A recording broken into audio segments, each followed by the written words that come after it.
Hi, everyone. My name is Lily. I'm working on this project with Andrew, and I'll take over briefly to talk about the applications of our feature embeddings, as well as to show you a quick demo on the visualizations of these embeddings. So firstly, applications. Why is this important? Why should we care? Well, these numerical representations can be used for computational tasks, such as text-to-speech and speech recognition. And these tasks require models. You can think of them as machines where you give them some input. The machine does some kind of calculation specific to whatever task you want it to do, and then it spits out some output. So in our case, our input data would be like a block of IPA transcribed text, and the question we want it to answer are, for example, is this person an L1 or L2 speaker of Arabic, or can we identify their dialectal variation? And in order to do this, we first need to confirm a few things. Firstly, choose a feature representation that best aligns with what we understand about Arabic. So what we can do is plot these feature embeddings onto a 2-dimensional or 3-dimensional graph. And we can also double check their similarity scores.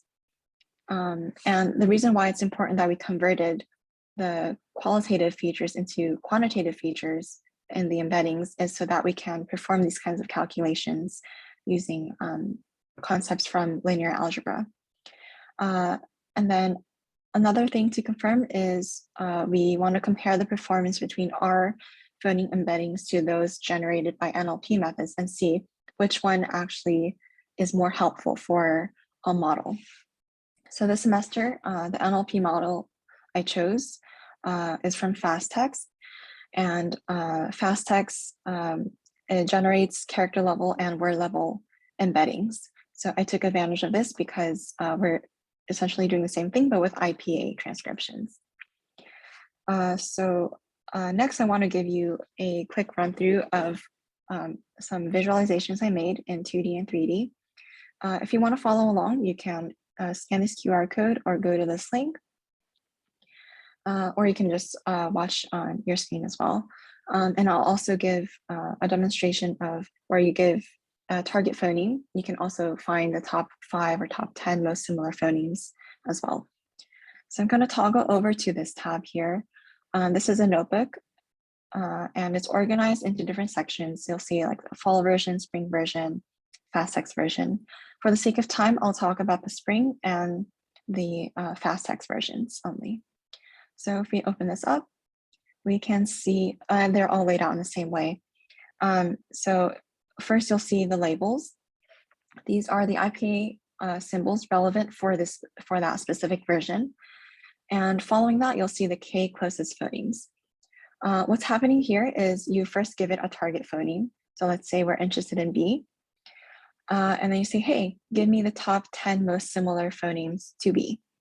And when you run this cell, it gives you these top 10 most similar phonemes. So here we can see that M is the most similar with 85% similarity to B.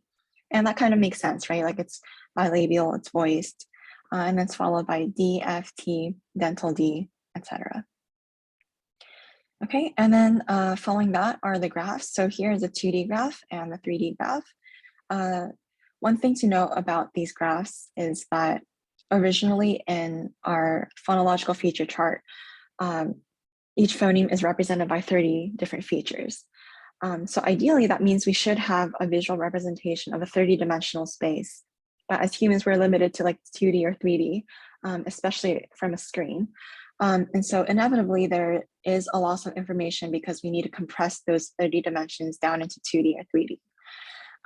But these are still pretty to look at. And it's possible to make out some patterns if we stare at it long enough. So, but this takes up time. So I've compiled screenshots of the 2D plots into a doc that I've shared with you all. And if you have time, we would be interested in hearing your thoughts on any patterns you might see in these plots. So here's the 2D version. This is a 3D version. If you're following along on your own devices, you can actually play around with it. So you can rotate this, you can zoom in. There are tools on the upper right corner here where you can like zoom in, you can pan, you can rotate. lots of nifty features. So that's the spring 2022 version. And then now I want to quickly talk about the fast text version and how it differs. Mainly, you can see it from this case similarity score function. So the target phoneme again is B, but it's saying that the similar phonemes are like L, K. And the reason why this is happening is because the way fast text embeddings work is that the algorithm looks at each phoneme along with its nearest neighbors. And so that means that the similarity between two phonemes is determined by the environment it appears in and not by the phonological features. So my intuition is that this is probably what we would expect if we looked at these phonemes in terms of the phonotactics of the Arabic language. Yes, so again, you can look at the plots as well. The 3D plot, again, is quite different from what we saw earlier, and I think it's due to the phonotactic representations instead of the phonological similarity. Okay, so back to the presentation. The next steps from here on out, we want to obtain IPA transcribed data from LT Arabic speakers or from different dialects. And then using that as input, we want to train a model to predict if a model is an L1 or L2 speaker of Arabic, or if we can classify which dialect they're speaking. And we can do that by comparing results from different embeddings. So embeddings we have are like the feature information, so the ones we created. We also have the phonotactic embeddings like those from fast text, or we can try a combination of both and see whether those embeddings are helpful for a model to perform these kinds of tasks. And of course, we can change the type of machine learning model as well. Okay, so that's all I have. If you want to look at the Colab notebook on your own time, this is a link again. And this here on the right is the doc with the screenshots of the plots. If you have any other questions, comments, suggestions, you can direct them to this email here. You can also find them on Canvas, I think. Yeah, that's all I have. Thank you.